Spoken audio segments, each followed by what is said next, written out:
Before proceeding with the formal business of the meeting, I would ask Mr. Gyani Avtar Singh of the Gurudwara Guru Ravidas Sabha, Cardigan Street, Luton, to lead us in prayer.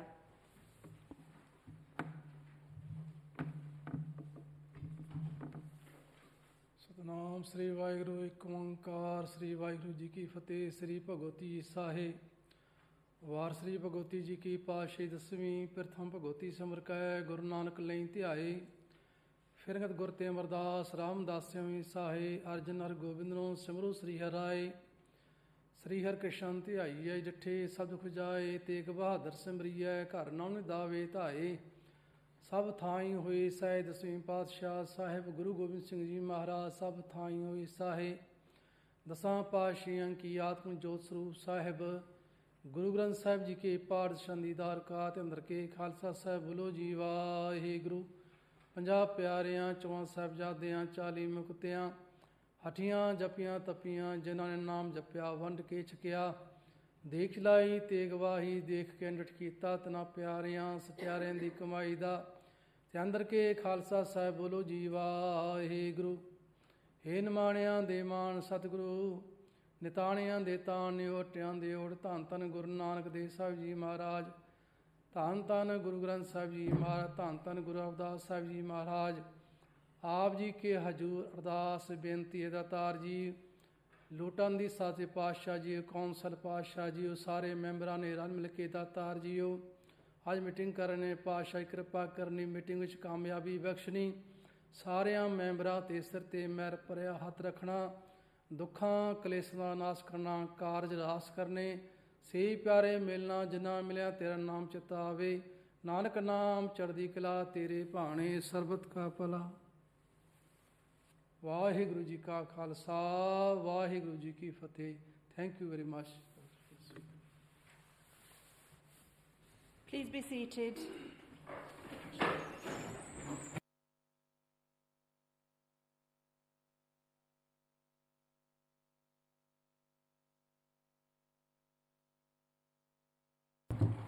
Good evening and welcome to this meeting of the Council. Before we begin, would members please sit in their allocated seats, silence their mobile phones, stand up when proposing and seconding items, switch off microphones on to speak and off immediately afterwards. And the other thing I would like to add to this is I'm just going to ask you all to bear in mind that when one of you are speaking, the other one doesn't talk over them, and just remember to remain respectful to one another throughout the course of the meeting. If there is an emergency, turn left out of the chamber, follow the green emergency exit signs to the main town hall entrance and assemble in St George's Square. Please note, this meeting is being live streamed to the public. Any members of the public present are entitled to take photographs, film, audio record and report on the business held in public, but must not act in a disruptive manner. If they do so, they may be asked to leave. The first item of business is to receive the minutes of the meeting of the Council held on the 24th of January 2023 as set out on pages 4 to 10. Does the Council approve the minutes and agree to me signing them as a correct record? If any member objects, please indicate. Otherwise, I will assume all members are in agreement. Madam Mayor, I'm not sure that it matters or not, but the proposal by Councillor Bridgen is marked down here as seconded by Councillor Franks. That wasn't the case. Don't think it matters. Thank you for that.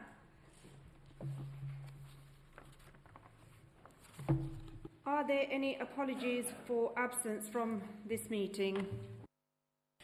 Madam Mayor, I've received apologies from Councillors M. Hussain and Councillors Golding.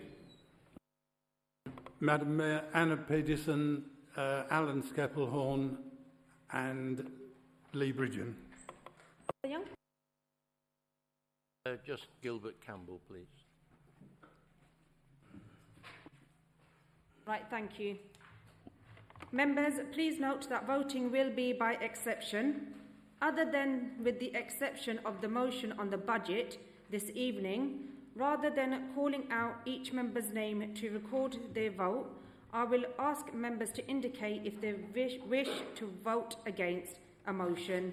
If no member votes against, I will declare the item as carried.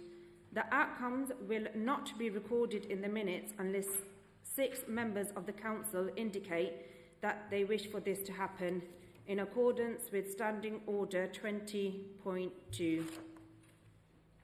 I now invite Councillor Hazel Simmons, the Executive Leader of the Council, and Councillor Aslam Khan, the Deputy Executive Leader, to present an update on the progress of the Luton 2040 programme and on weathering the storms, their reflections on 4 very challenging years.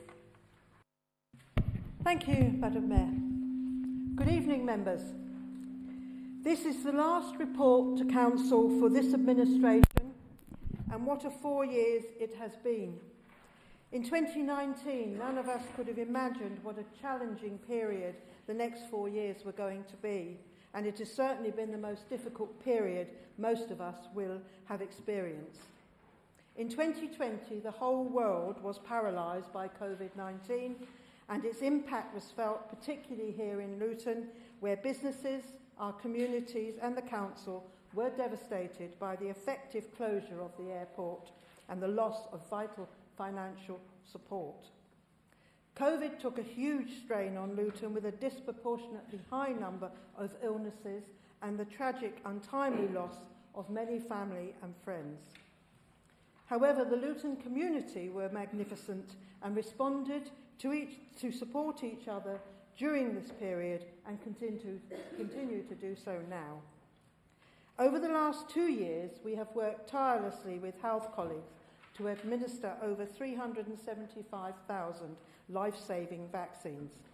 Then, as we thought we were seeing the light at the end of the tunnel, when in 2022 came the shock of a war in Europe, the Tories crashed the economy, and we have seen the effects of the cost of living crisis on our families, of whom are struggling to pay energy bills, and the shameful forced installation of prepayment meters, often causing many vulnerable people to go without heating.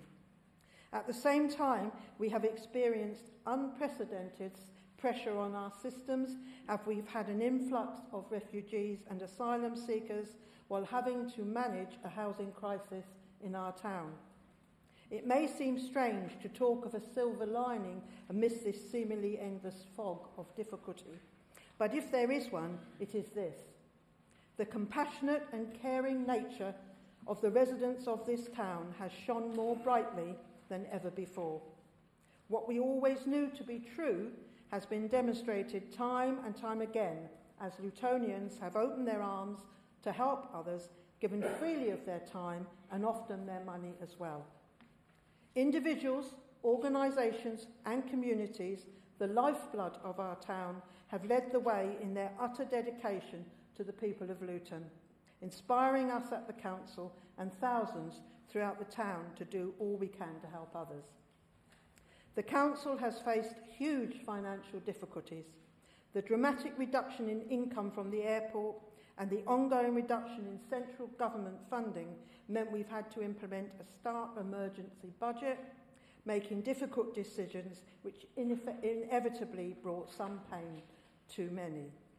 Despite these challenges, we have delivered a balanced budget each year, and our prudent financial management has ensured we are not in the position of other councils in the country which are facing bankruptcy and making more severe cuts to services.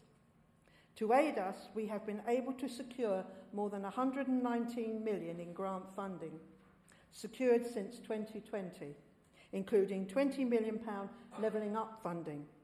This has enabled us to continue delivering roughly 730 different services to the people of this town every day while implementing our COVID recovery plans for the economy and population well-being. Thanks must go to all council staff who I know often go beyond the call of duty on behalf of the people of the town. Our main thoughts have been to protect, as far as possible, the most vulnerable, and I make no apologies for this, as they were the ones at most risk. We have introduced our £6 million Food First programme. This is a town-wide initiative focusing on ensuring everyone in the town has access to food. This was implemented in response to the struggles many families were already facing and set to face throughout the winter as they experienced pressure on paying their most basic bills. In addition, we have provided £1.9 million in targeted support to those eligible for free school meals during school holidays. We've awarded £1.8 million self-isolation payments to 3,670 residents, distributed £11.2 million in energy rebates to 73,000 households and 169,000 to 4,000 households most in need. Given £5.5 million to vulnerable families to assist with utility costs, and handed out £300,000 homeless prevention grant paid in October 2021 to 152 households with rent arrears. All this has been done while operating one of the most generous council tax support schemes in the country. Local government is the fabric of our country and positively impacts on the daily lives of every person in our community. Over the last decade, councils have already done more than their fair share and are still hugely underfunded. Nationally, since 2010, funding for councils has reduced by 16 billion. Luton is one of the lowest funded local authorities, and we are working with other low-funded councils called the F20 to campaign for fairer funding.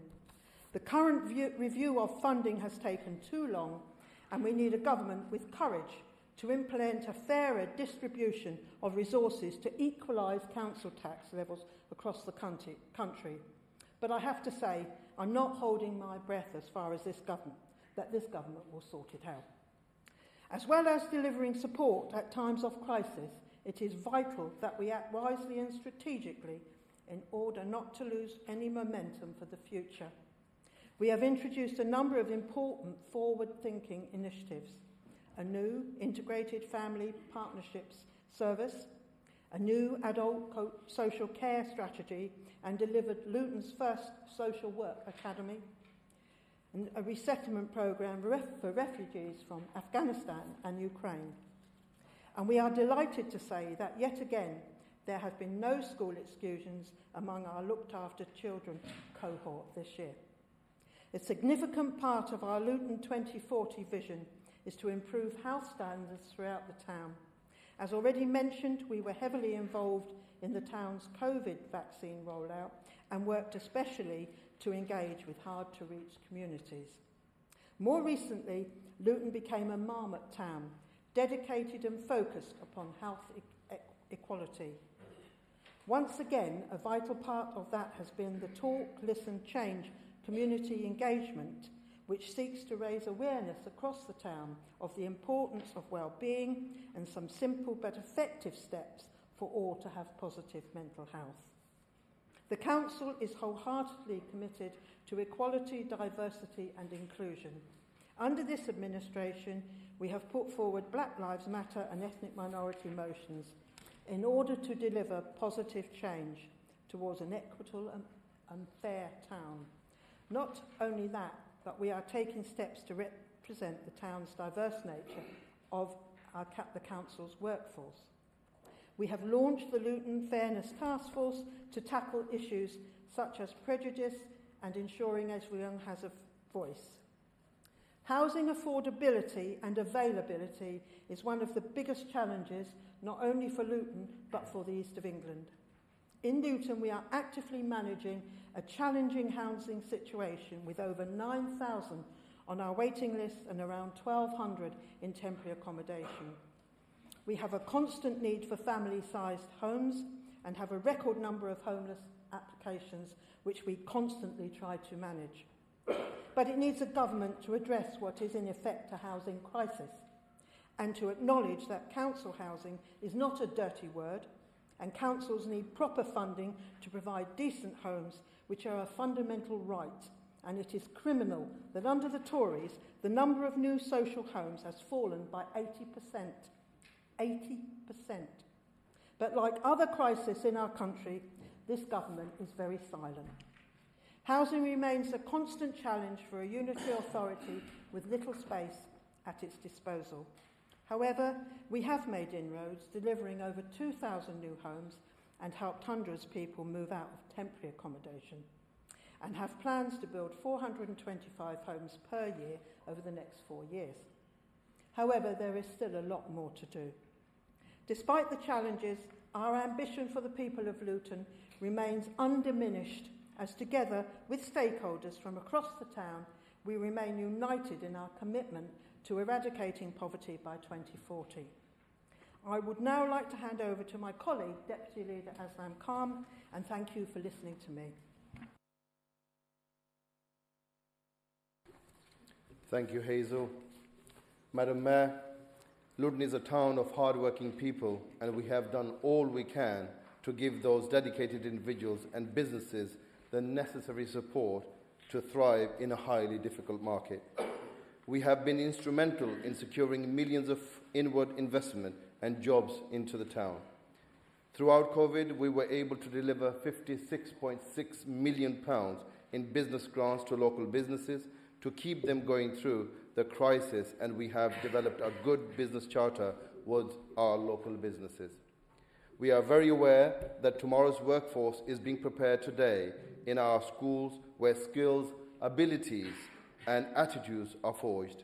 We have invested heavily in this area of the town's life. We have opened new schools. We have delivered the Kickstart employment scheme to support many hundreds of young people into work.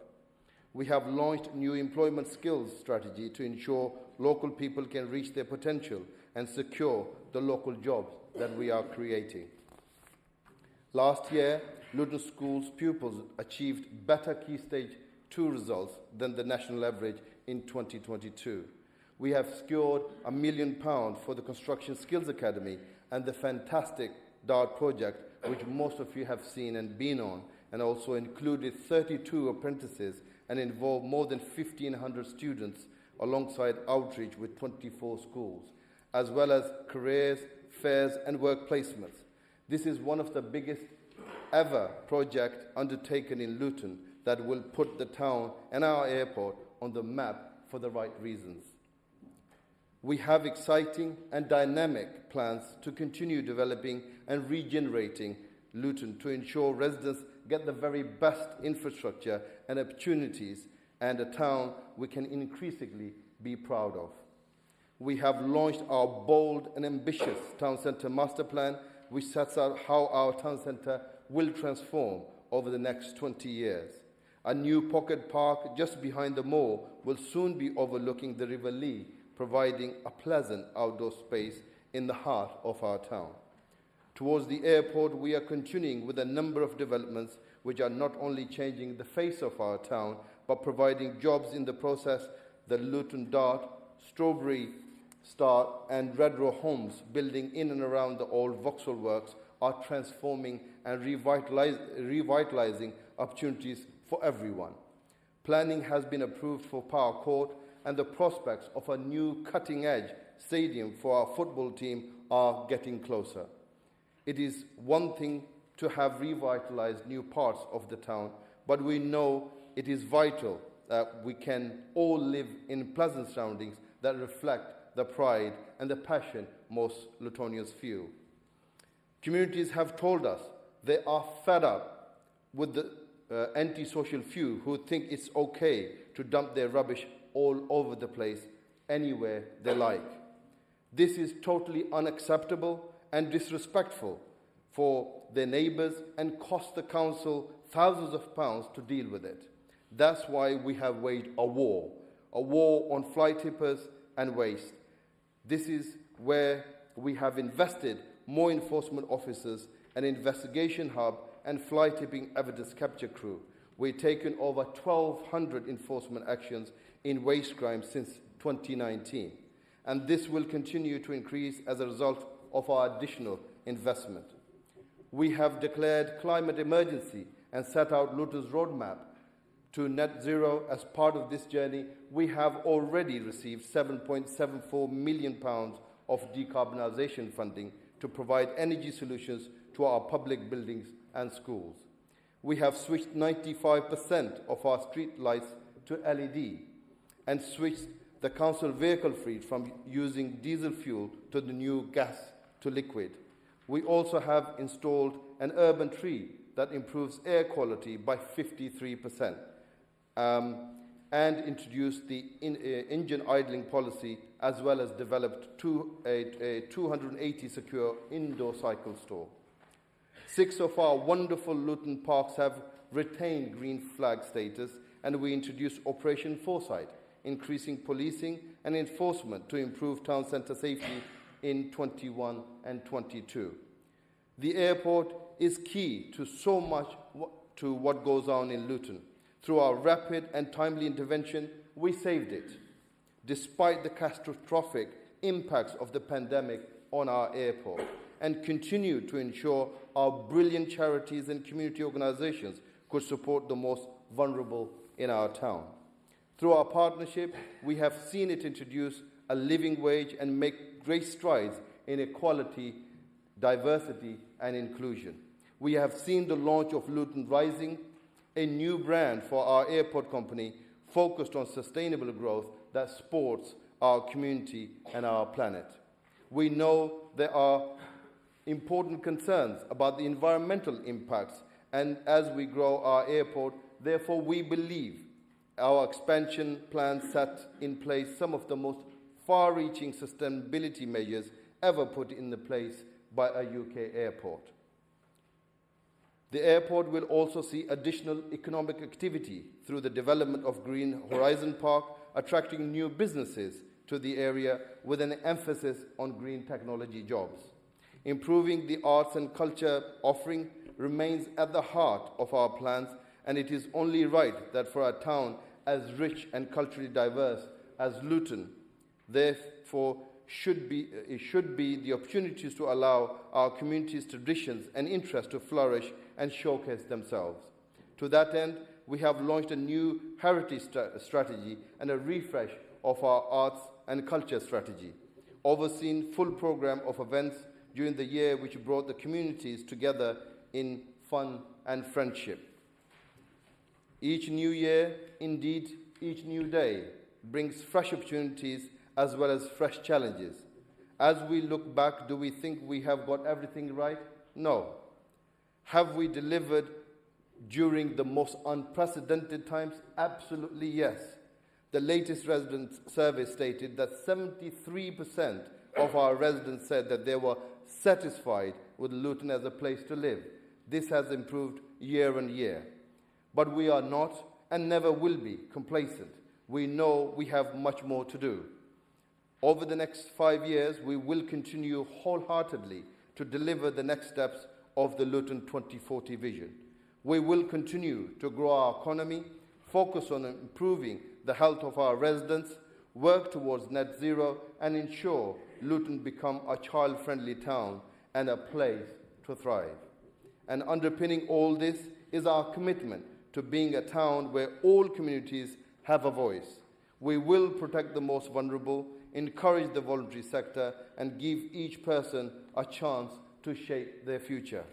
Above all, we will be welcoming and compassionate town with a respect, social responsibility, and increased civic pride at its heart. Ladies and gentlemen, thank you. Thank you. Are there any questions on the presentation?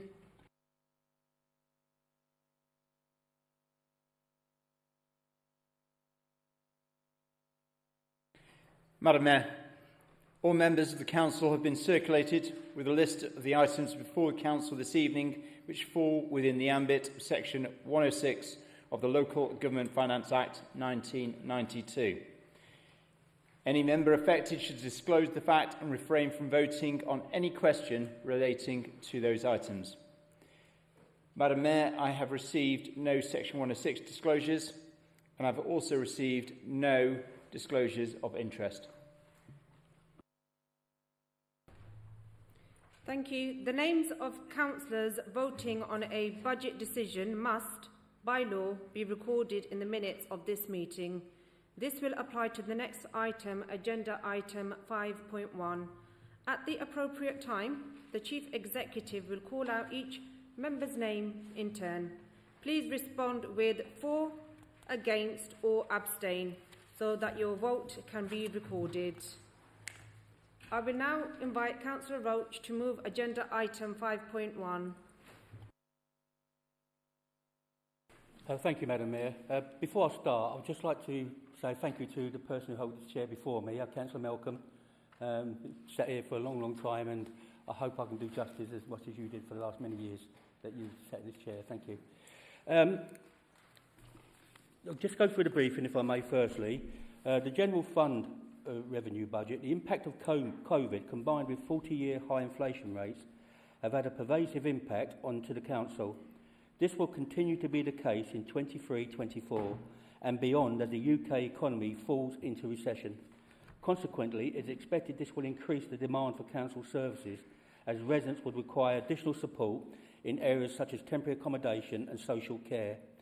It will also impact on the ability of the Council to keep up with demand and could lead to a shortfall in income due to the effect of the pandemic as the economy is still recovering. It is fair to say that councils like Luton are not properly funded, as we just heard, and the long-awaited review of local government funding has been delayed for another 2 years. This puts us in a very difficult position, as historically this council has not had its fair share of distribution of local government funding. As explained in paragraph 23, Annex 1, to the main report, the shortfall 1.5% represents a shortfall of 2.2 million in cash terms for Luton. Local government funding reform is essential so that authorities like Luton can continue to provide good services to the residents. The overall revenue budget has increased by circa 8.4 million. This is a measure of the extent to which unavoidable cost increases such as pay, inflation and demand for services, etc. exceed savings, cost reductions and increases in grant funding.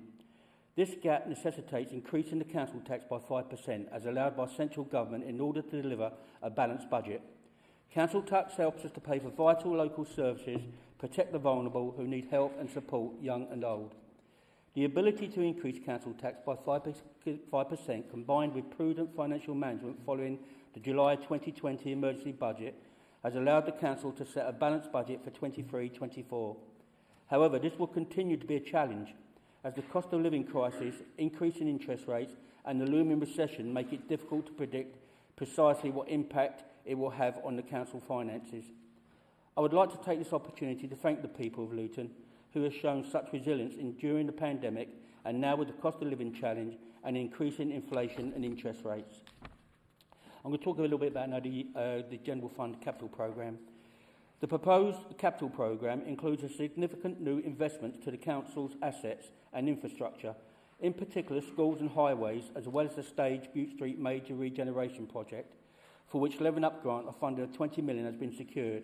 This much-needed investment will create jobs, leisure amenities and over 400 new homes, which will shake the place.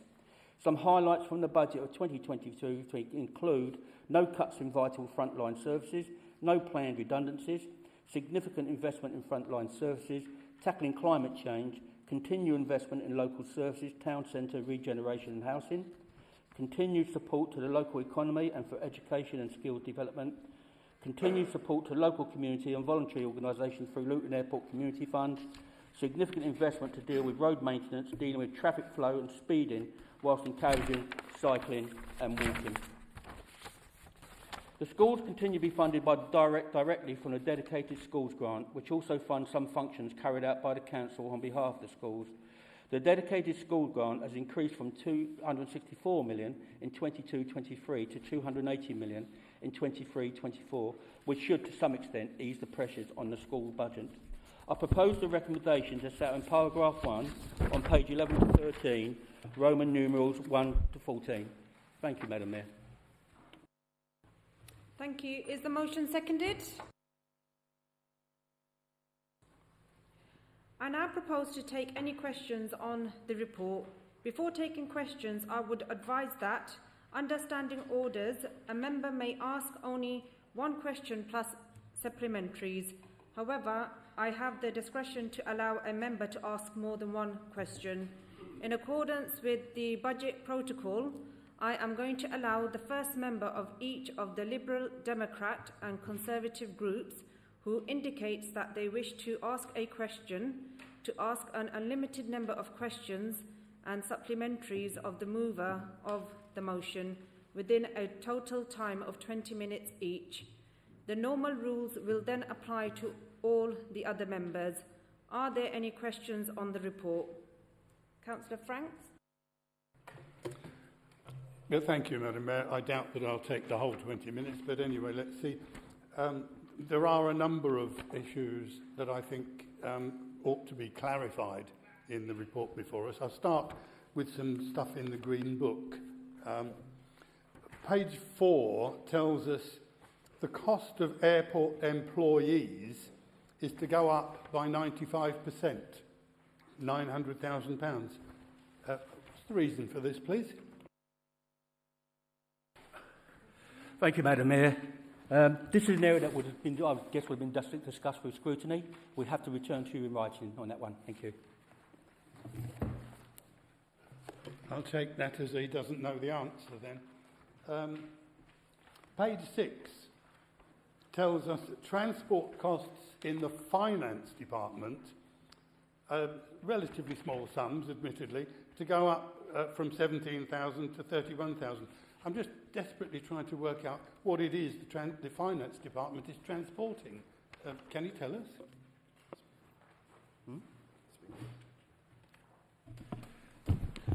Again, Madam Mayor, this is not high-level questions I'm being asked. This is questions that would have been dealt through in scrutiny, would have been dealt through with the processes, and would have been agreed. So again, if the member wants to answer to that, we'd have to do that in writing. Thank you.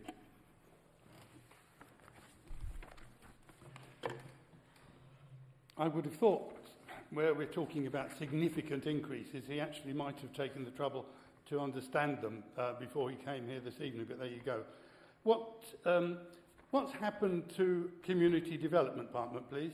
Page 7 tells us its cost has gone up by almost £500,000. Surely that's a sufficiently large increase for him to have made himself conversant with the answer.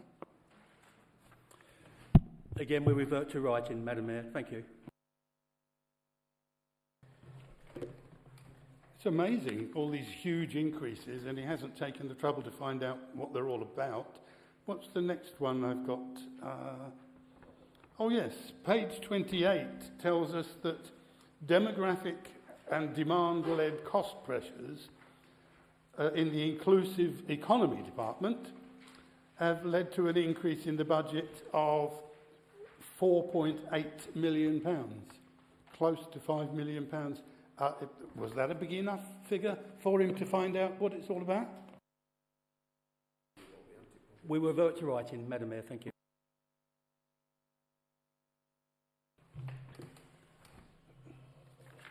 Yeah, we'll come back to this. Okay, looking at the main agenda then, page 138 tells us you're planning to lend the airport company a further £8.5 million to finance the development consent order preparation.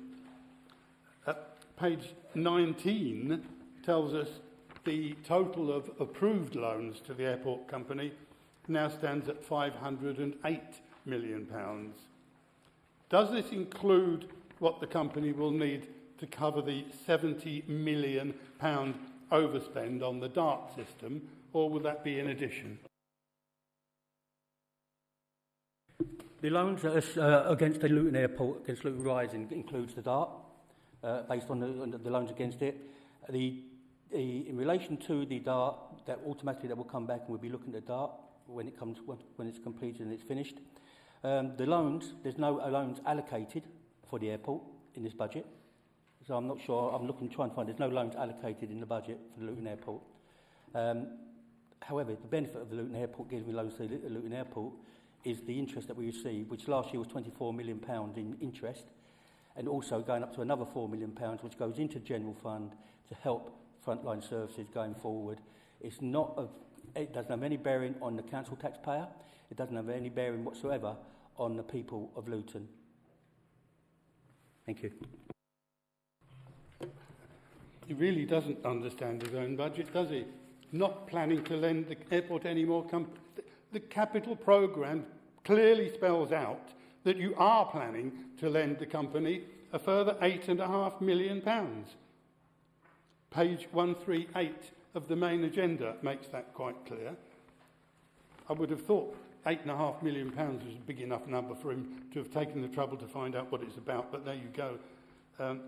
Let's look at paragraph 15 on page 16. That tells us the 23-24 savings, 2023-2024 savings will be delivered. Since he's failed to deliver the planned savings for the last 2 years, could you explain why we should have confidence in that statement, please?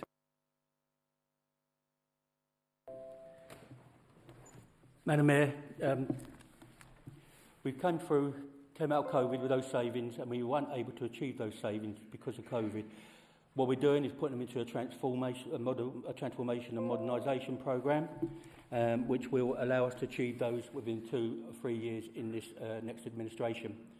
It is a prudent thing to do, it's the right thing to do, and it does not put so much pressure on the council as it would do if we were trying to achieve those savings straight away. Thank you.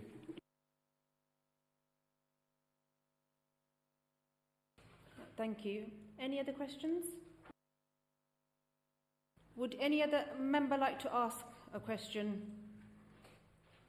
Excuse me, Madam Mayor, you're not asking the Conservatives first.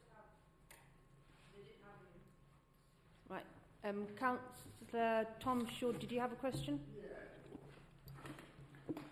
Can the portfolio holder please tell me, got to put my glasses on, getting old now. Can the portfolio holder please tell me if street cleansing, rubbish hit squads, which is the fly tipping crew with the cameras, the walking and cycling infrastructure programme, and the EV charging programme, which the council put in place, are all included in the budget? Yes, Councillor Shaw, they are. Thank you. Supplementary, Madam Mayor. Could you tell me if we've set up in our budget a net zero by 2040 roadmap to go to? Yes, Councillor Shaw, we have, yes. Supplementary, Madam Mayor. Can you please tell me if we've put money in the budget for the extra air quality monitoring points in Berry Park, Beach Hill and in Chorley? Yes, Councillor Shaw, we have. Can you also tell me if we're in the budget to encourage walking buses and cycling groups to replace the school run being put in the budget? Yes, it has, yes. Thank you. I'll make a comment later on, Madam Mayor, after that. Councillor Abbas Hussain. Thank you, Madam Mayor. I had one question, but can I ask two now, please? Because something Councillor Shaw has said I've picked up on. Supplementaries. Yeah? No worries. Thank you. Going from Councillor Shaw's, he just mentioned that you've just put aside an air quality and carbon reduction, but according to page 32 of the Green Book, for this coming year and ongoing years is £0. So where's the money? It's all been included in the departmental budget. It's already been included in departmental budgets. So how come it's not mentioned in the Green Book under air quality and carbon reduction? It says £0, £0, £0, £0, £0. It doesn't need to because it's been included. Okay, fine. Second question, to my main question now. Page 21, budget risks. The last paragraph, the bullet point, yeah, it says that this includes projects undertaken by subsidiary companies which may require additional loans from the council. What are those loans, please? Other than the page 21. It says this includes projects undertaken by subsidiary companies which may require additional loans from the council. There's the last bullet point at the bottom of the page. So what are these loans by the subsidiary companies? Well, the subsidiary companies are Foxhall Homes and the airport. So it's relating to maybe loans going forward to Foxhall Homes and the airport. Thank you. Okay, and one last supplementary question, please. On the budget, Green Book, page 31, what is the Library Road car park redevelopment, £136 million? I knew about the stage, but what's the Library Road car park redevelopment? Because I've not heard nothing about that development as a councillor. It's on page 31 of the Green Book. Major projects, the stage, Bute Street development, and Library Road car park, £136 million. We can get back to you and write to you on that one. Thank you. Okay. Yes, Councillor Wynne?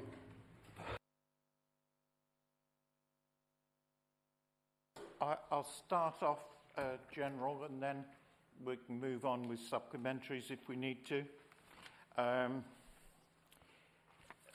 The whole budget is riddled with projects, and almost every time you come across a project, the budget is stating that it is very high risk.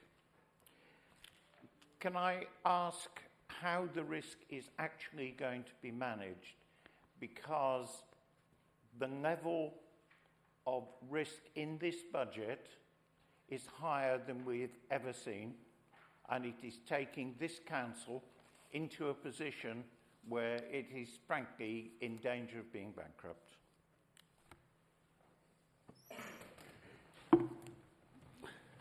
The risk will be managed by the way of good financial prudency. In relation to every project will have to come with a business plan. Every project will have to have its funding before it's even commenced. So it has to go through the Section 151, it has to go through all the processes, and it has to be funded, and it has to be managed, and it has to be backed with a good business plan. That's how we intend to manage the risk. Thank you. Case, I have to ask the question, why is it that there are references made to things like outline business plans, but there is no evidence that those outline business plans are being considered? There are even 2 projects included and talked about in the budget that don't even appear in the capital programme. And that is specifically, if I can state them, the dualling of Vauxhall Way and the solar farm to provide electricity for the Dart. They're in there and talked about in the budget and yet not considered. It's just a total irrelevance in the budget, and it just adds to the confusion on what is frankly a totally unacceptable level of risk in terms of projects. Thank you very much. Well, I totally disagree with you, because if you read it properly, it does go on further and talk about the solar farm and Vauxhall dual carriageway coming forward with proper business plans, proper funding, and we need to go through all the processes. So I disagree with you there, because it does talk about that further in the booklet. Councillor Keynes? Thank you, Madam. I refer to the Green Book, page 3, under schools. Schools budget, 159,946. Then it suddenly gets deleted. Can I have a bit of a clarification on this? Gets deleted. The next bit down is a minus. It's a net. You net it off. It's a profit and loss account. So what goes into the dedicated schools grant is 159,000, and what comes out is 159,000. So it's just a profit and loss account, and it should equal 0.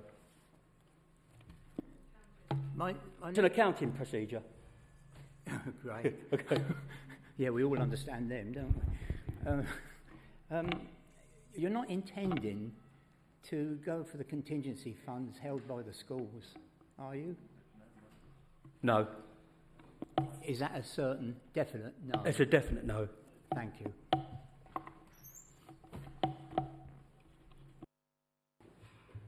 Yes, Councillor Underwood?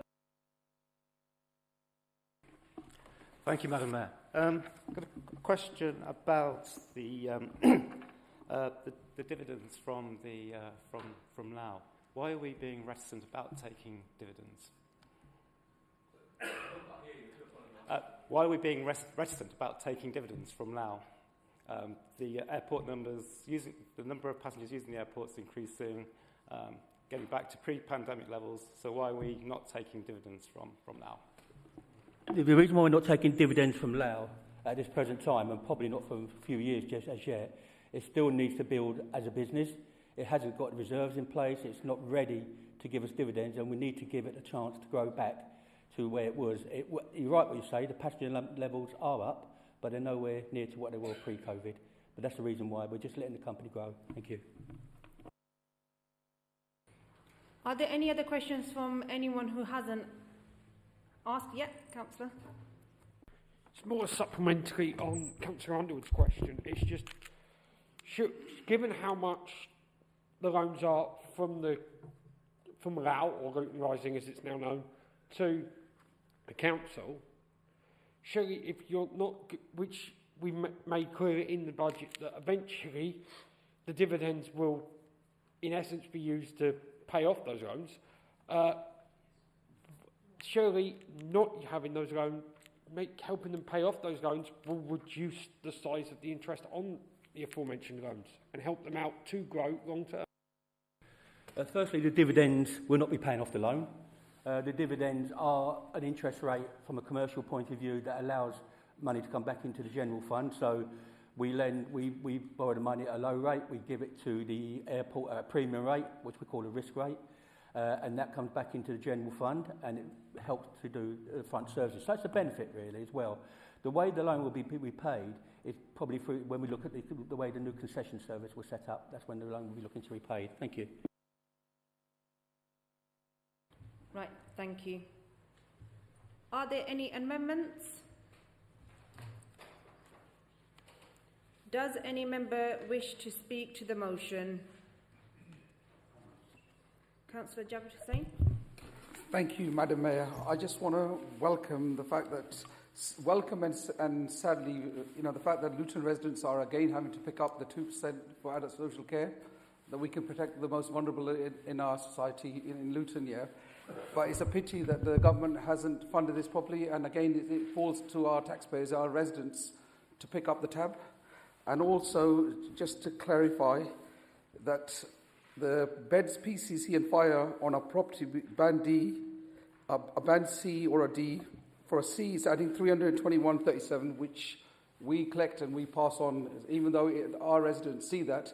Again, that's a sad indictment that the government doesn't fund core services like the fire and the police, and again, the residents are picking up both fire and they're picking up adult social care. So I want to, commend the officers for all the hard work they've done for being to protect adult social care from the major cuts. Thank you, Councillor Alia Khan.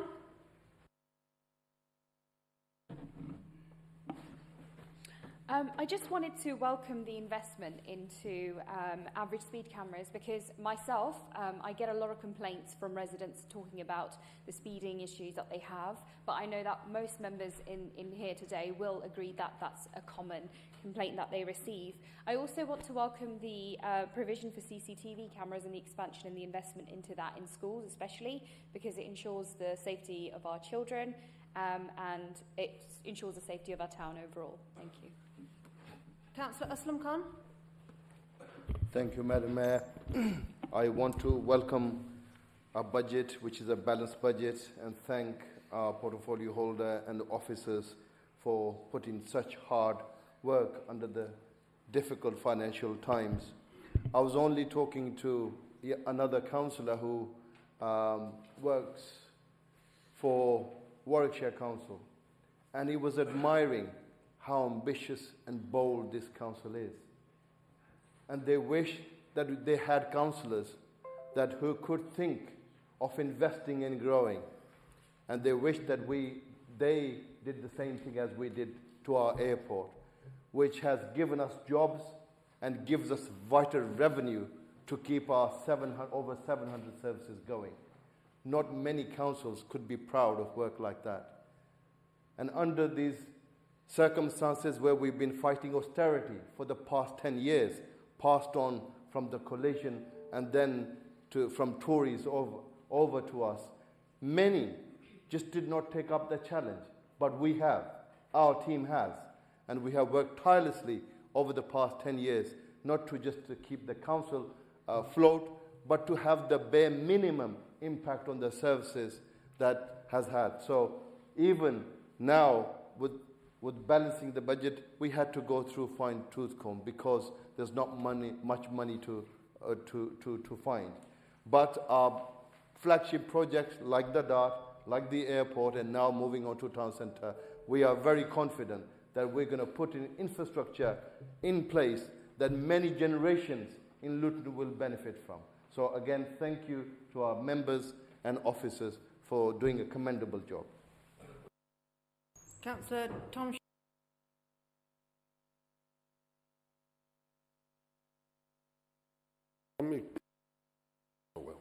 Can I congratulate the Liberals tonight for supporting our budget? It's very nice here, because what you've put in your latest focus, just to show that you've got it, I've got it here, is all the items you're going to do in the future what have already been included in the budget anyway. So either you're going to support the budget tonight or you're misleading the people of Luton. It can only be one or the other. Just to read some of them out, a street cleaning tip rubbish hit squad to be introduced to rapidly remove dump rubbish from streets. We've done that and we've gone even further because these people have got cameras on them and everything else to gather the evidence to prosecute the people that dumped the rubbish.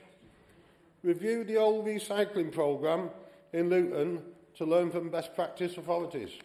We're going all over the country at the moment to look. So that's two things what are already in the budget, what they're going to support us with. I take it they're going to support us. Greater monitoring of pollution across the town. Already being done. The new pollution monitoring stations are already up across the town. This is the best one. Set up a roadmap to net zero by 2040. Introduce a carbon budget. Gone through scrutiny, gone through full council, gone through everywhere. Already underway, already being done. So again, you can support the budget tonight because you're telling the people of Luton you're going to do what's already in the budget. So it's one or the other. Are you going to mislead the people of Luton, or are you going to do what you say you will do in your latest focus, what you put out on only? There it is. And I loved it on the back because you've got 17 items on the back page. 17. 15 of them we're already doing. But you're going to do them in the future. So what are you going to do? Cut those 15 out of the budget and do it later? It's your magazine, not mine. And I'm making a comment on the budget, so I'm just asking you. All those items, what are already in the budget, Madam Mayor, already there, you're going to support, because you said in the focus, you will be doing these items. So I'll take it tonight, because they're already there, that you're going to be supporting the budget. Or are you misleading the people of Luton over the budget? One or the other. You could take all them items out and reintroduce them next year, but I don't think you'll do that. So it's either support us or you're telling fibs to the people of Luton with your Focus magazine. One or the other. Councillor Abbas Hussain. Thank you, Madam Mayor. We've heard tonight how the fabulous investment that's gone into the DART, all sorts of stuff that's going out, but we're missing one point here, that is that residents are suffering. I've had residents complain to me they're waiting hours on a council tax customer services line. Our housing within the core services of the council are, you're balancing the budget, but you're having an effect on the council, actual council services. A resident only last week was waiting 1 hour, 22 minutes for a council tax query with customer services. And I've got evidence of that call as well. I can send it to Robin tonight after this meeting. So these stuff, so you are saying you're balancing the budget, but are having effect on services throughout the council. Housing especially, council tax, where residents are coming now into town centre to only be refused the service to go back home and ring on a phone line. So, it is a bit unfair that you keep on saying budgeted, balancing the budget. I have another question where it says on page... the comment. Okay, fine, I'll make it to a comment. On page 17, at the bottom bullet, it says a further 8.2 million transitional one-off fund is included in the draft 23-24 budget to address the ongoing impact of overspends and the budget pressures from 22-23. So how have you calculated that into the budget 23-24 of how much of that money has been transferred over? So it's not really a balanced budget if you think about it, because you still got 8.2 million from 22-23 that you've just shifted over. Thank you. Councillor Franks. I think, first of all, Madam Mayor, we need to look at Councillor Shaw's definition of what's being done and what isn't being done. We've got plenty of experience of the Labour Council passing a resolution in executive to do something, issuing a press release, and then sitting back and thinking, that's it, job done. That isn't job done at all. That's only the beginning. A lot of the things that they claim they're actually doing, in fact, they've passed resolutions and issued press releases, but there's nothing actually happening on the ground. So, where do we go from here? There are some very mixed messages in the report before us. Just to give you a couple of examples. Page 21 says subsidiary companies may require additional loans. Page 64 advises us that the council's level of spend is not sustainable. Page 81 points out that there may come a time when more loans to the airport company may be too risky. How risky? Let me just give you a couple of examples. A little while ago, when those guys from the north of England took over the Asda supermarket chain, the financial journalists were advising that the deal would actually leave the company with a debt-to-top-line earnings ratio of 4.5 times. And they were saying that's a bit of a risky position to put a company in. Debenhams went broke with a debt-to-top-line earnings ratio of 7 times. And where does London Luton Airport Limited sit on this scale? It is now carrying a debt-to-top-line pre-pandemic earnings of 12 times. Please tell me that that's not risky. Now, future years, the report tells us, really depend on business growth and new businesses. Look at the town centre plans you have.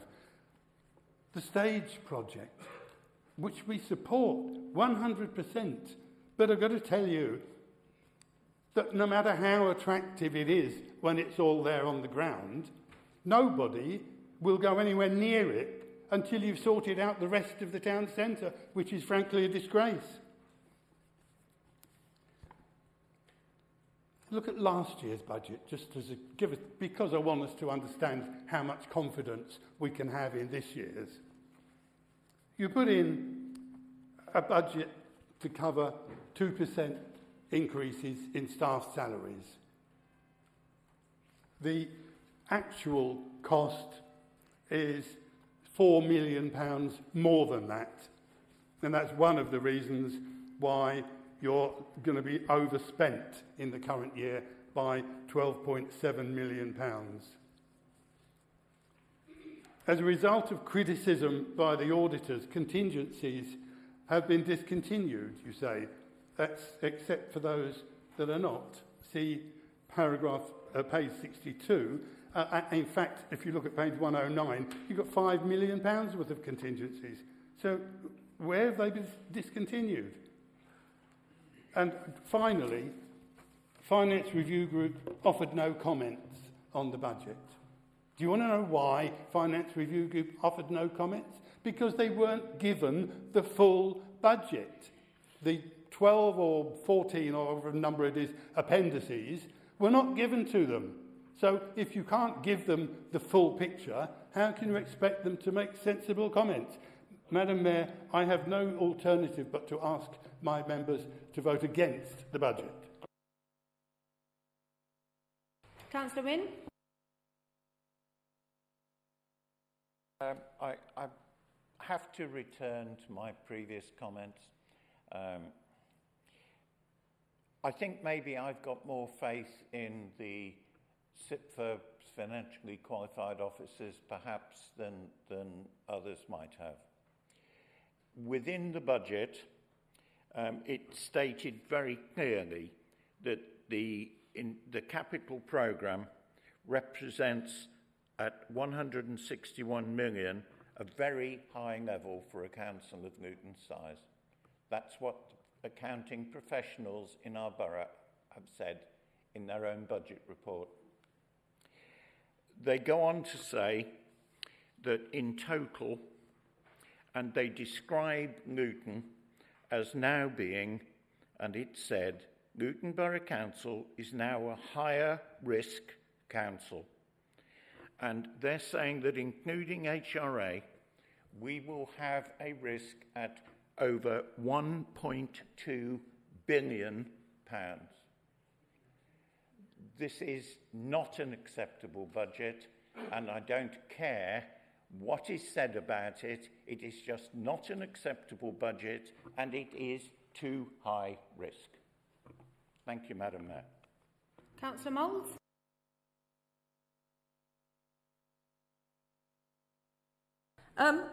I'm just returning comments from Councillor Shaw. He's laughing at our focus, as he usually manages to do. I think that's the only paper he ever reads. But he's talking about cleaning the streets, etc. But I think if you come up Hitchin Road into Stotsley and round Wigmore area, you'll find that the streets are filthy, littered, and the only litter picking that's ever done is voluntary. I'd like to know where you get your ideas that the rest of the town is super, because it certainly isn't to the east of Luton.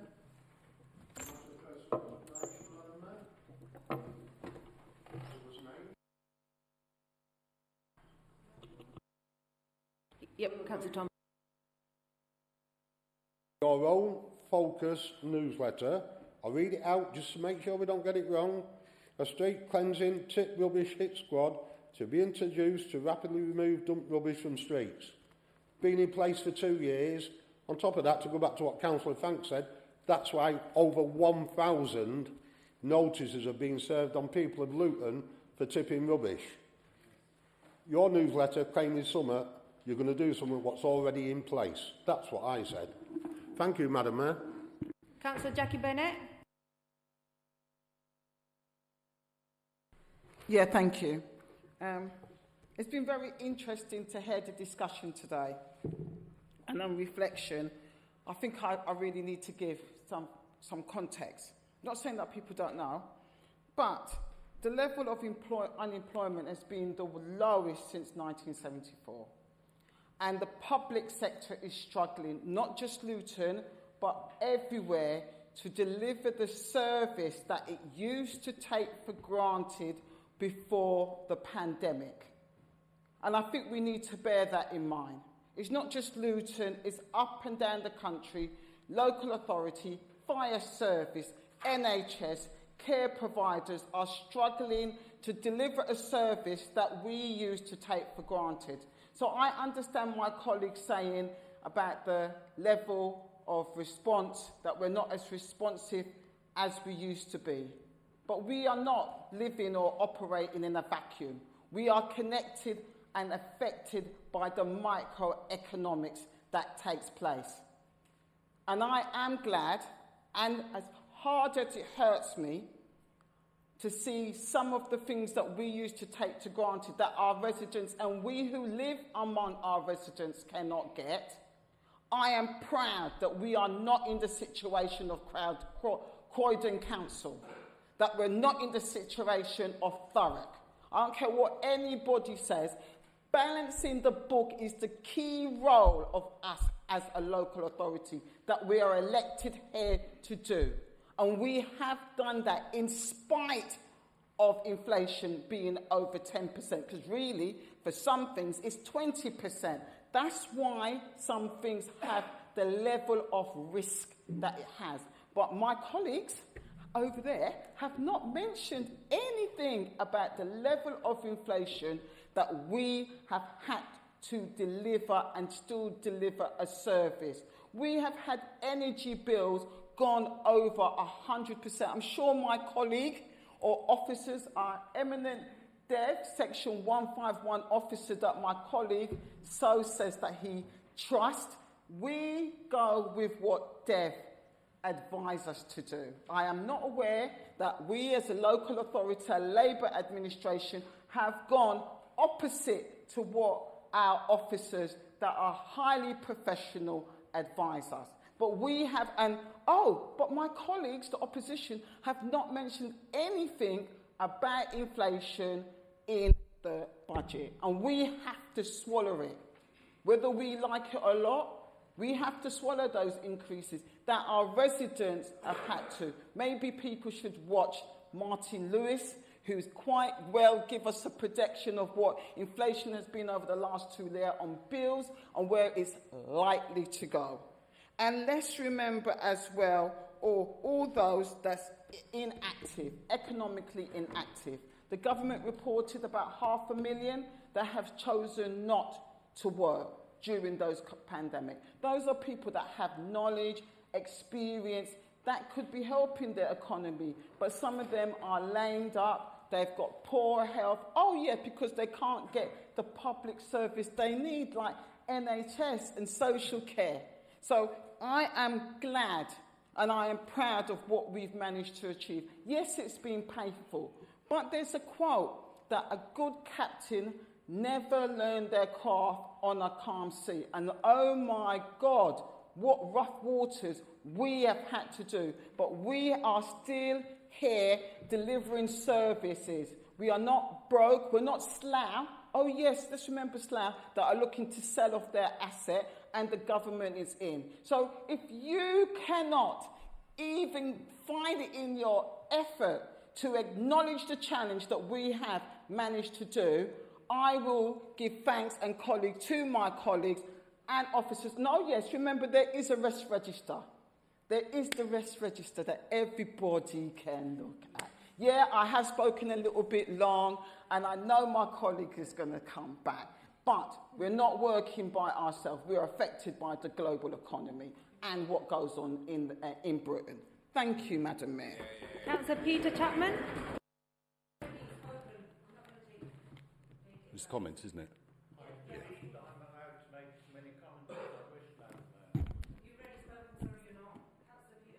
Sorry. Bizarre, isn't it? Bizarre. We sit here this evening and listen to the Labour Party congratulate itself. Luckily, in 2 months' time, it doesn't matter what the Labour Party thinks about itself. It's what the voters of Luton think about what you've done over the last 4 years. And I think, in a way, that's why this is quite an interesting meeting, in the sense that we believe this budget is risky, but we'll have the opportunity in 2 months' time to put a more non-risky budget in place. So you needn't worry, Tom, that all those things are going to be lost. In fact, I know I got the wording wrong on one of those. It should have introduced an effective hit squad to remove litter. OK? I'm afraid I got that one wrong. I know you've introduced one, but from all of what the people of Luton are seeing at the moment, it's not effective. And all those, I'm glad you paid attention, and it's a shame that it's taken 3 or 4 years for you to do that, because they were actually in our manifesto the last time round. So maybe we have achieved something there. But anyway, I'm sure it'll be better after May. But fundamentally, we're here not to discuss the detail. We're here to discuss the overall direction of this budget, and in particular, the risk to this town. And our position is that this budget leaves too much wide open in terms of the risk of some of the spending in this budget and how it will be funded. And that is fundamentally why we can't support this. But nobody needs to worry about the issues that we're talking about and we're promising in our manifesto. And I'll be fascinated to see the Labour Party one, which seemed a bit slow off the mark campaigning in terms of it. I keep waiting for a leaflet. I saw one the other day that said it had a title on it, which is "We Promised and We Delivered." That was what you say. Well, it's going to be very interesting whether the people of Luton have thought you delivered over the 4 years. But don't worry, Tom. We're still behind all those things. However, we feel it should be organised through a less risky budget, which is why we'll be voting the way we will this evening. Thank you. Thank you. I've got Councillor Umi Ali next.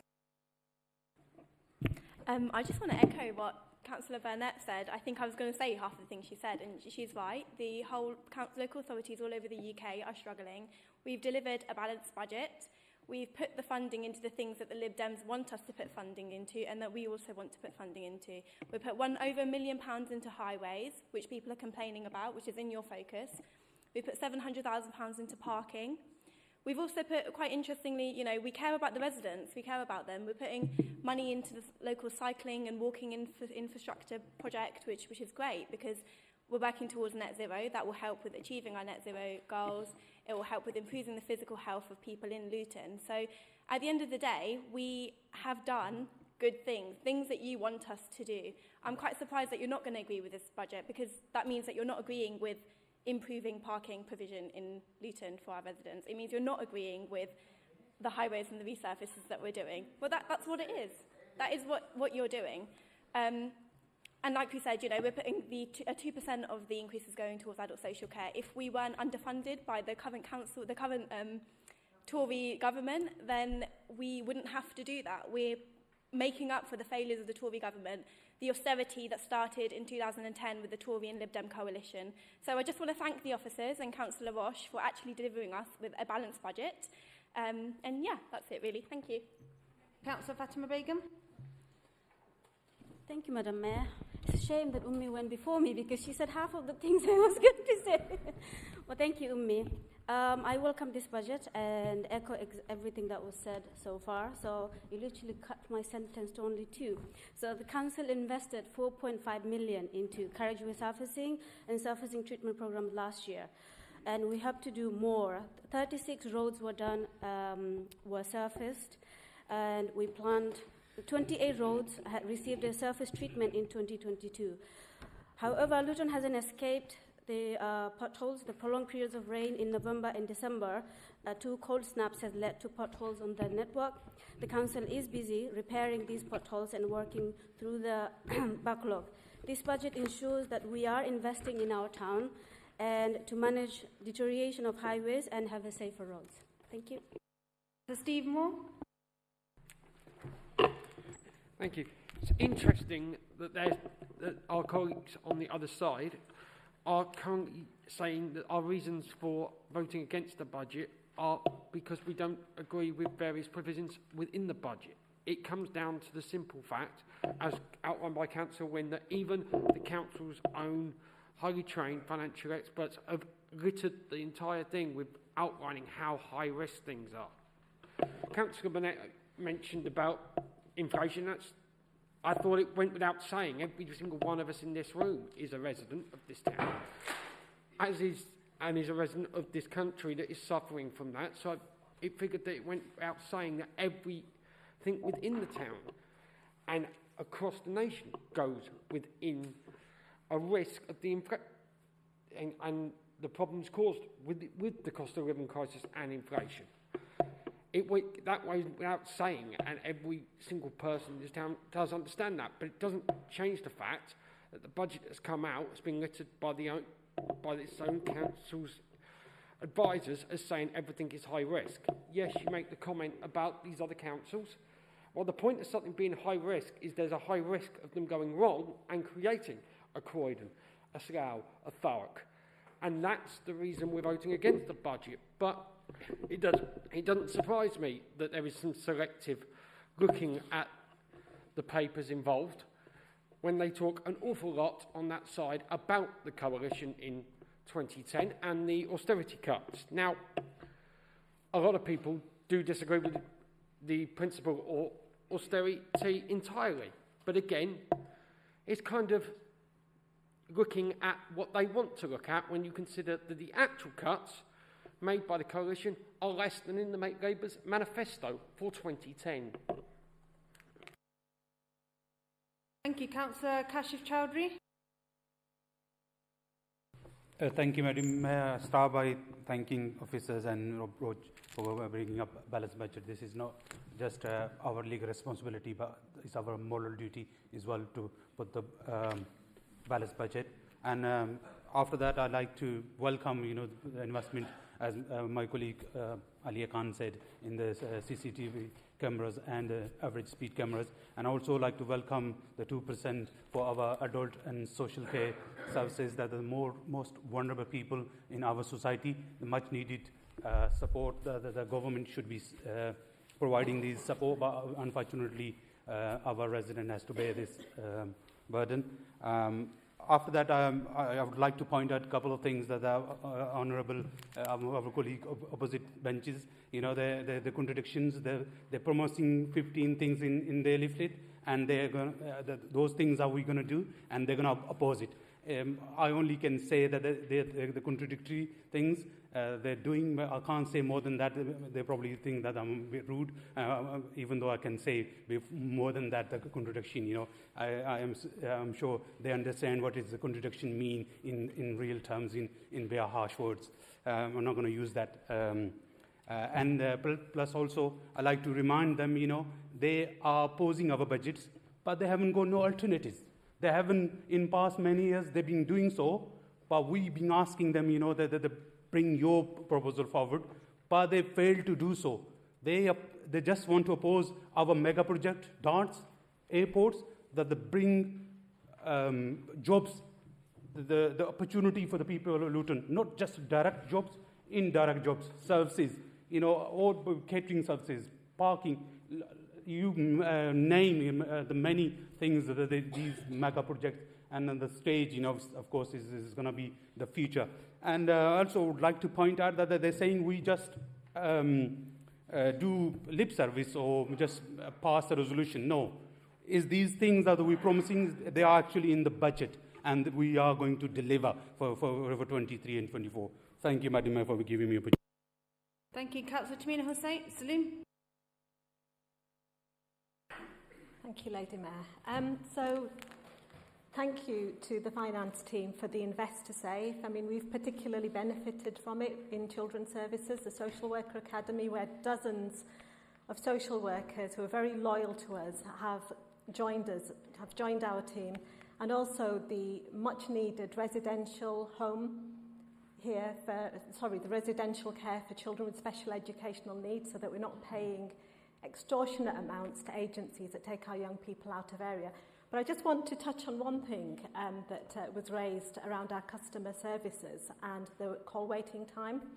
I actually raised this 2 executive meetings ago because it was raised on the doorstep, and I was able to look into what was actually happening with the officers.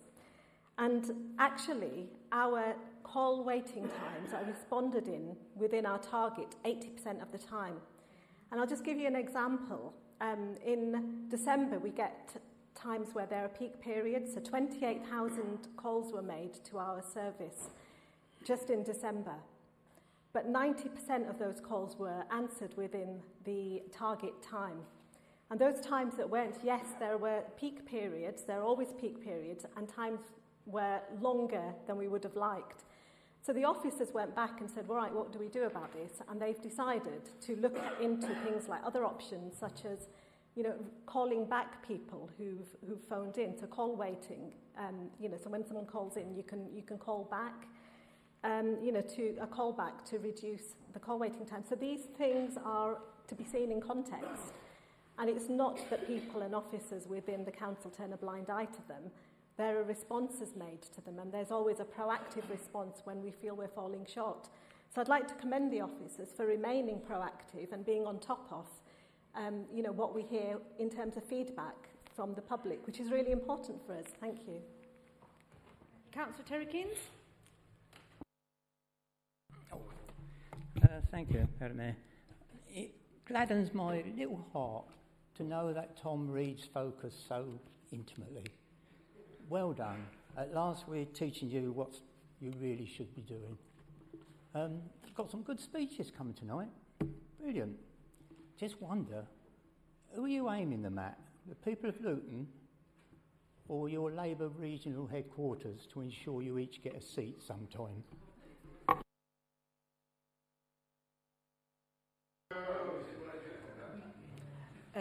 Councillor Khatija Malik. Thank you, Madam Mayor. I would just like to thank my colleague and the finance team for pulling together a budget. I know the opposition are sitting there not with a budget. So you're saying 2 months' time. If you're that prepared, you should have brought it here tonight.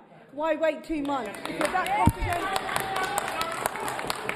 I think if you were that confident and you were prepared, you should have brought it here tonight.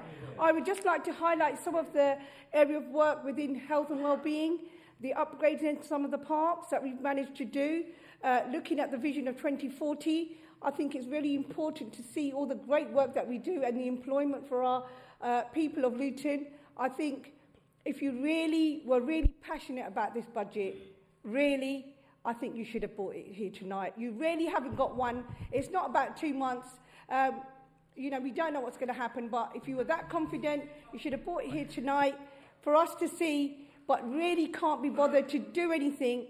But yet again, you're quick to put things down that are already in the pipeline, that are going to be done, that have been done in the budgets previously, but you can't be bothered to do it here tonight. You just want to oppose all the great work that officers in these challenging times that have managed to put together, but you just haven't got the time to do it. You just want to sit there and just tell us that you'll do it in 2 months' time. You should have proved it and brought it here tonight. Thank you, Madam. So, David Chapman. Madam Chair, I think you should really clarify that we are not allowed to bring forward another budget. I asked you not to come in.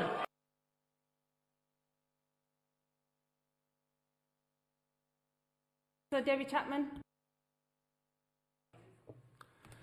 While we're having a love-in, I would like to thank the officers for saying that it is a risky budget. Tom, keep reading Focus. We put all the truth in it, as you know. We as an opposition, and we agree, and we can do the party politics because there's an election coming up, but we do agree on things. We agree on lots of things across it. But our key point, as we have said time and time again, and the officers have said, it is a risk. We are not a business, we are a council. We have to draw that line. If you're a business, you can take all the risk you like with your money. If you are a council, in my view, and to my colleagues' view, you don't want to take as much risk. We've told you time and time again. At the previous budget meeting down in Venue 360, when Councillor Malcolm gave a budget, we said that was risky at the time. I can remember, I know COVID happened after that, more or less straight away. But time and time again, from our angle, we are worried about a risk. So we don't become a Croydon, so we don't become a council that the government comes into. Okay, I know you get upset that we don't put the budget in, it seems to be your pet one, but it needs to be approved by executive. It would be more work for the officers that you said are overstretched and doing such a good job at the minute. So, I will say it again, too much of a risk for the people of Luton with their money. We are not a business, we cannot support your budget. Thank you. If I've got no more speakers, Hazel, do you want to come in? Good that I'm stood up just after David has finished speaking, because that's really just an excuse for not doing anything, isn't it, from the opposition. It's so easy in opposition to negate everything that the administration does, but do nothing to put anything in front of the people of Luton that you would do. We've had a very difficult 4 years, and every time, every budget, I've stood up and said the same thing to you. Why don't you do an amendment to our budget and say what the Liberal Democrats would do? You never have. And here again, you're saying now you've got a budget in 2 months' time. Quite frankly, you could have put that in tonight and amended our budget. That would have been fairer to the people of Luton, That is democratic. That is what the system is in place for. That's why we have the opportunity for you to amend the budget. That's why we put it all in the beginning, so that you do have the opportunity to put a budget in place if you are not too lazy and can't be bothered. Because it is very easy to say, oh, that's extra work for the officers and it'll have to go through here and there and not ever. The officers are well aware that in the democratic process there is an opportunity for the opposition to put in an amendment to the budget. They're geared up. I can tell you, when Labour were in opposition for only for 3 years, I hasten to add, we're in opposition, we did an amendment every year, because that's what you do in a democratic system. And that's what you never do. All you do is negate everything we do. That's so easy to do. And I don't think that's good politics, personally. I think being a good politician is to argue your case. We never see your case because all you offer is negating ours. You never say, we would do this. You don't do it. You just negate everything we offer. And we've had a very difficult 4 years, and I think it would have been an acceptable statement from you to say we know how difficult the 4 years have been for the administration and the officers of this council. You know how difficult it's been, and just for once, I would have thought a proper democratic debate would have acknowledged the difficulties. But you couldn't even do that tonight. All you could do was negate and challenge everything that's put in front of you. I think you're a real shower for not doing something to show the people of Luton what you would actually do, rather than the crap leaflets you put out that we referred to this evening. Rob Roach. Thank you, Madam Mayor. A very interesting debate. Thank you very much. Just want to come back on a couple of things, if I may. Councillor Hussain, your question was answered during the questioning. Your question was answered. And talking about risk and talking about the things in the document here, I can pick out things that would suit me tonight. Easy. It's easy to do that. If you read the old document, you will see. We talk about what CIFA say, and we say, and further on, we agree with what they say, and this is what we're going to do. So please, read the old document, and you will see the evidence based, rather than just coming out here and coming out with these quotes to make the document and make us look bad. Yes, if we don't identify risks, we're not doing our job. We do have to identify risks, and then we have to have something to make sure we negate those risks, which we have in place. So please don't keep reading part of the document that suits yourself. HRI, it's not part of this. It's a different. Legally, it's a different document. It's a different agenda. It's a different account. Yep. HRA. So you can't really bring it into the general fund. Sorry, I'm not finished. Sorry. Okay. And we talk about the manifesto. Okay, Labour manifesto, 2010. Yes, they would have done the cuts, but they wouldn't have done it the bloody way the Conservatives and the Lib Dems would have done it, and really had to go at the poor people. They would have done it with compassion. They would have done it in the right way, not the way you guys done it. And we still in investing services. There's 2% going to adult social care, which you guys are going to disagree with, looking after our elderly. I just want to carry on, if I may, in part this my final bit. The council profile, financial profile, is changing as it becomes more reliant on generating its own income in the absence of fair allocation of funding review that has now been kicked down the road again by the government, which we've heard tonight already. Part of the 2040 vision is homes and jobs for the people of Luton. All budgets will be in our forethought of our actions when we are preparing the budget.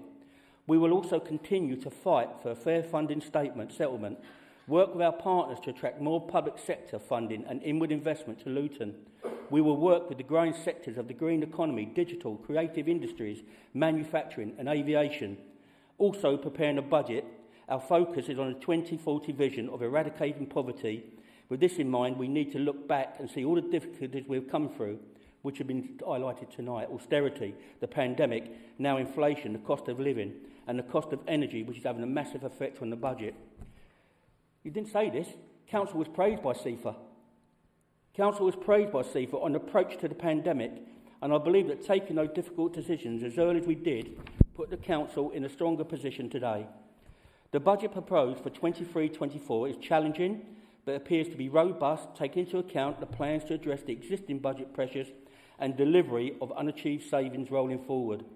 However, once again, there's no alternative budget from the opposition. And yes, they are allowed to do that, but choose not to.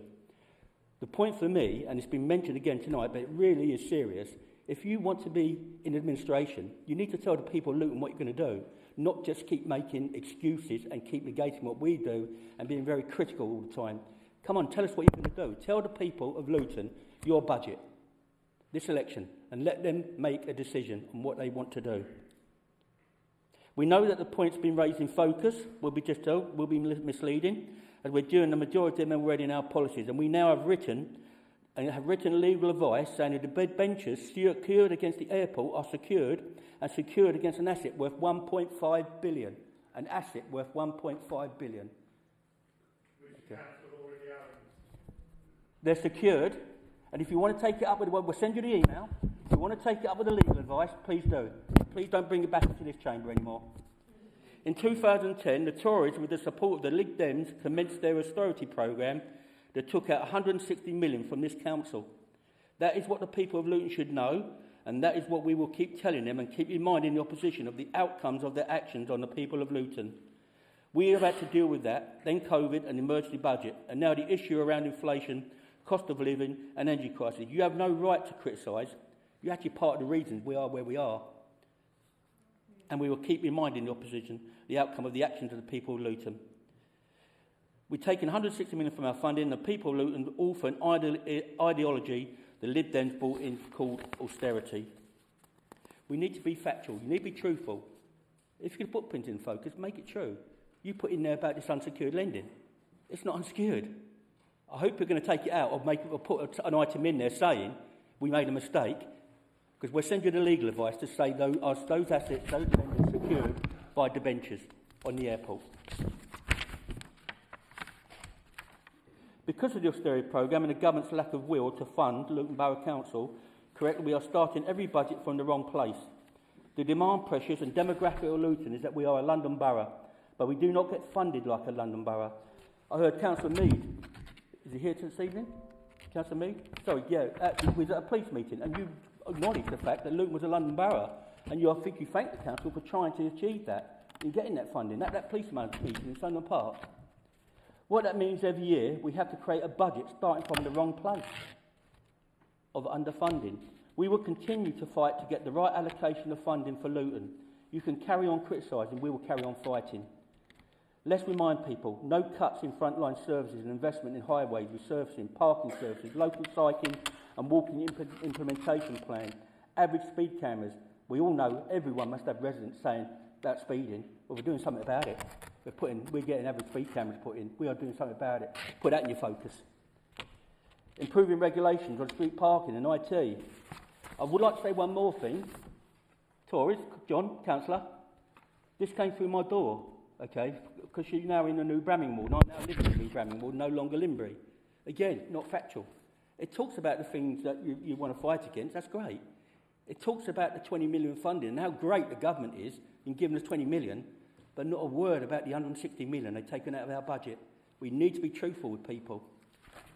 And before I finish, I'd like to finish on a quote from His Honour, Judge Simon, Honorary Recorder for Luton, when he stood in this chamber and understood the cuts and the budget issues that this council has had to deal with. And he said, "I thank you for not making any cuts to equality, inclusivity and education."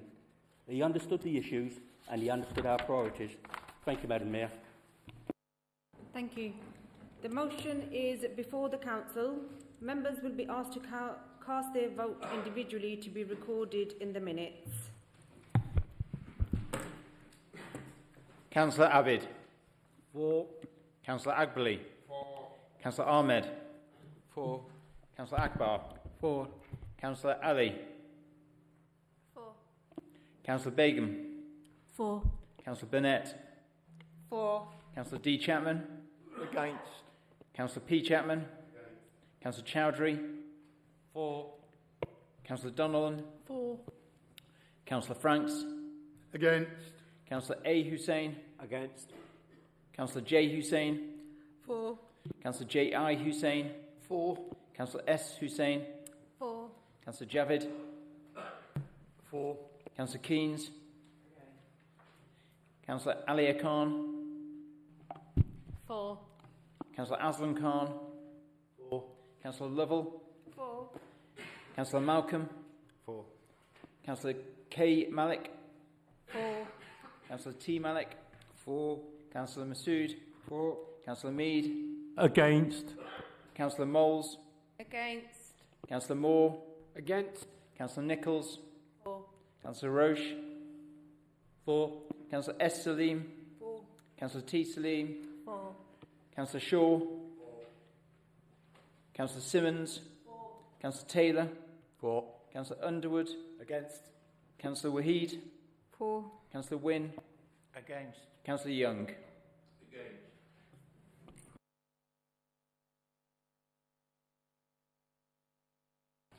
The motion is carried. I now invite Councillor Shaw to move agenda item 5.2. Thank you, Madam Mayor. This won't be as controversial. As you know, everyone knows, the government's recommendation for rent increases this year was 7% plus 1% if you wanted to. We don't believe that our tenants could afford that. We don't need to put our rent up to the government recommendations. We believe 5% is enough. It covers, as unlike what Councillor Wynne said earlier on, the HRA, there's a legal duty on it to be balanced in each year, capital and revenue, completely separate from the rest of the council's finances. At 5%, it gives us everything we need to do the repairs, but you know, your figures all down here for you to see, we won't have as much left in the reserves at the end of the year to transfer to reserves, but we still have £1.8 million if everything goes all right to transfer to reserves. One of the big things in there is the increase of £1.50 on service charges for people in shelter schemes. The reason for that, and I've got to thank Councillor Hussain, Councillor Taylor and Councillor Roach, we've gone round most of the shelter schemes in Luton, and what the people in the shelter schemes want is full-time wardens back in those shelter schemes, not part-time like they are now. So we're doing what the tenants have requested. By putting them back, 67% of the tenants, it'll have no effect on all, because that's 67% receipt of full housing benefit, so that £1.50 will be covered by them. But it's very, very strong views indeed of all the shelter schemes that they wanted their full-time wardens back in to organise the social side, not what we've got now with the visiting managers. So that's what we intend to do over the next 12 months. But you will also see, if you look at the budget, £222 million, £222 million over the next 5 years in housing investment, revenue and capital. A lot of that is to do the carbon reduction on our own properties, to look at every one of our houses, to do whatever we can on energy efficiency. By doing that, we will fetch our tenants' heating bills down, and that's our total aim. But also, there's a massive investment in new housing. That £222 million is just for the next 5 years. If you look over the next 20 years, where we confidently expect to still be here in 20 years' time as a full Labour Council, what you'll see is that's over £1 billion investment over the next 20 years in social housing in this town, if the government allows us to carry on. But we will. But I've got to say, the last year the Liberals were in control of this council, they still hold the record for the least number of social houses built ever in this town, where they managed 9 in their last final year. This year we're going to manage just under 100. Well, it won't be our final year, will it? We'll be back for another 4 years. But in the final year of this council, we'll manage just under 100. So, you know, it's a good HRA budget. The money's there. We can cover all the costs of everything. I hope you can support all 9 recommendations, but the important one is all the shelter schemes across the town taking back full-time wardens into those shelter schemes. Investment in decarbonisation, investment in energy efficiency, and the big one is we can keep the full repairs budget going and going below the government's recommendations on the rent rise. Couldn't be a better budget, could it? Very well done indeed to everybody.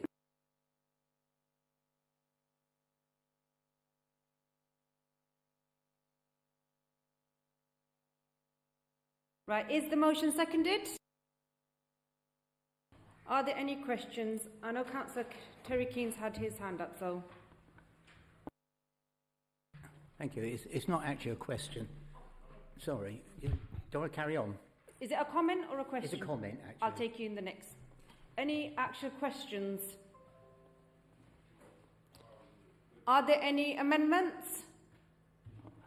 Does any member wish to speak to the motion? Councillor.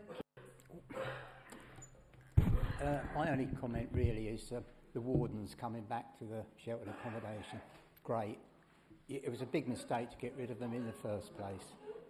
And I will say that when I first got elected and we did away with the wardens, I did stand here and say it was a big mistake.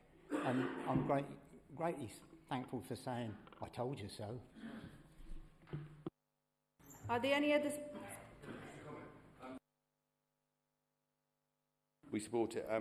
I noticed that the rents are going up for the garages 50p. I personally think there's more of an opportunity there. I think it's a bit of an issue in lots of areas where there's a lot of work to be done there. And I think maybe if there were somewhere that you needed to squeeze things to be able to fund it, I think some of the garages really are majorly under-rented, to be fair. I think that's some certainly in my ward, you know, there's bits where it's something to look at in future. Thank you. Councillor Mead? Thank you, Madam Mayor. It's just a reply to Tom and his about number of council houses the Labour administration built. Unfortunately, when we were in charge, we had a Labour government who took every penny we got from the sale of council houses and kept it. Fortunately for the Labour administration, they had the Liberal Conservative coalition, which allowed them to keep every penny they got from the sale of council houses, and so their coffers were nice and full to build and develop council housing where ours were depleted. It's as simple as that. Are there any other speakers? Councillor Shaw? What a mixed memory Councillor Mead has got. What you did have, Councillor Mead, in them days was the power to borrow, which you decided not to use. And also you had the 3-year rule. Please don't try and tell me about housing finance. And in that 3-year rule, if you chose not to build social housing within the 3 years, you lost the money. That's why it went back to the government, because you couldn't be bothered to get planning permissions through for social housing, so you lost it. But the reason we changed the wardens in shelter schemes became scheme block managers, because a lot of the shelter schemes have got properties, like cluster properties, just outside them and everything else. A perfect one, Lucy Park Court, with about 20 cluster properties attached to it. The idea was that those wardens would do all the warden connections, do all the connections to the alarm system for all the properties in those areas. But by doing that, the social side, and this is what's come out of the survey, has disappeared. Because one of the things the wardens used to do in the shelter blocks was organise all the social side of everything that was going on in there. Some blocks, I've said quite openly to Councillor Taylor Roach and Hussein, they don't need a full-time warden. The blocks where there's only 16, 17 people living there, they're saying they don't need a full-time warden. What they want is a regular visit. If it's every morning of the week or every afternoon of the week, that's what they want. Because the wardens will need to be trained on benefit advice and everything else. That's what our aim is. Not like it was before, where they sat there, did the nice side of everything. But now we've got a different clientele in shelter schemes. A lot of the clientele in those clientele in those shelter schemes have got disabilities, but they never used to be in there. One of the things is the success of the council, public health and housing working together, because people have gone into shelter schemes, especially Contock Court. Some people have been in there 24 years now. The disabilities now are a lot worse than they were when they moved in. And now we're going to have to look at some and put in disabled bathrooms in, assisted bathrooms in, because the people are living a lot longer in the shelter schemes. We've put money in the budget to do part of that. We're having meetings now with adult social care to see what we can do and how we can make it work. But the big important thing is shelter schemes work. They work well in Luton. But what we do need to do is get that social side back, which is what a lot of the tenants have asked for. And the only way we can do that is put dedicated officers back into those schemes. And that's what the extra £1.50 is for. And that's all we're trying to do. But we will, let me say I've admitted, we won't put as much into reserve because we've had to take some of the money we'd normally put into reserve to keep the rents at 5%. And the officers like £2 million going into reserves. We are not putting £2 million in. We'll put 1.8, 1.9, but that depends on inflation. Building materials at the moment are going up a lot more than 10.1%. They're going up about 17% a year at the moment. BTS has got to cover those costs somehow. The only way we can do it is by taking money from elsewhere in the budget. But at 17% for building materials, BTS are struggling to even get some of the materials. But we're managing, we'll keep going. Don't want the 7% plus 1, what the government recommended. 5% is plenty, allows us to do everything we want to do, gives us a balanced budget, and gives us £1 billion plus to invest in social housing in this town over the next 20 years. And thank you, Councillor Chapman, for saying it's one of the things we can look at in the future. We will be looking at in the future. You just admitted that you won't be in control of the council. It'll be us. I love it. Thank you very much. The motion is before the council. Does any member vote against the proposal? Carried. I now invite Councillor Roach to move agenda item 5.3. Thank you, Madam Mayor. The Council is required by legislation to consider and approve strategies for both Treasury management and investment every year. The Treasury report includes the Council's prudential indicators in Appendix A, which are set each financial year so as to ensure that the Council operates within well-defined limits. These strategies are fundamental for the Council's financial health and are important every year given the key objective within the corporate plan to be a financially sound and efficient Council. The capital programme is fully funded, which includes the use of potential borrowing of £969.9 million over the next 3 years, an increase of £182.1 million, reflecting the new additions to the programme and funding the existing programme. The capital programme is reflected within the Council's capital strategy. The Council has a robust approach to borrowing and seeks to secure the most cost-effective means, usually via the Public Works and Loan Board. In recent years, loans have been fixed prior to the recent interest rate increases, and plans for future borrowing are reflected within the Treasury Management Strategy. I propose the recommendations are set out in paragraph 2 on page 185. Thank you, Madam Mayor. Is the motion seconded? Are there any questions? Are there any amendments? Does any member wish to speak to the motion? The motion is before the Council. Does any member vote against the proposal? The motion is carried. The next item is agenda item 6.1, appointment of independent member of Standards Committee. I call upon Councillor Simmons to move the recommendation. Madam Mayor, this report speaks for itself and it is an appointment to the Standards Board, so I just move. Is the motion seconded? Are there any questions? Are there any amendments? Does any member wish to speak to the motion? The motion is before the Council. Does any member vote against the proposal? The motion is carried. And that concludes the business of the meeting tonight. Thank you for attending.